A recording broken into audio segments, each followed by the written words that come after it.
What happened with the concussion is what it did is it stripped away all of my abilities that I had taken for granted for 35 years. And then what it forced me to do is to relearn how to actually navigate my day in a successful and a productive way. And in so doing, it was awful and difficult and tough and almost broke me. But when I eventually did, I had then forced myself to think my way through coping through life. And I picked up systems and learnings and understandings that I never would have had but for that opportunity. And that's why I came out of it better than I went into it.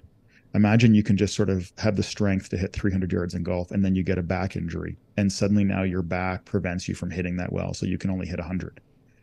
You could stop there, right? That's what happened, concussion. It stripped away my natural talent and my ability to deal with the day. And then I spent, the better part of 3+ years trying to figure out how the hell to get through my day again. But in so doing, learned skills. And those skills are, to use the golf example, I learned how to swing properly, even with a bad back. And then I get back to the spot where I can now hit it 300 yards again with new technique and a bad back. And then when the back gets better and you have the skills, well, now you're hitting 500 yards. Now it's twin turbo. Yeah. Right. Yeah. Because Yeah. now it's Yeah. like, oh, I have the skill and I have the strength. Yeah. And so I think that to me is like the story, right? Like that to me is like, so use this as an opportunity to cope with life. And that's all these things, so for someone going through menopause, it's like, man, suddenly now I'm fatigued. It's like, okay, you have a different, I'm just making this up, but you have a different energy set now.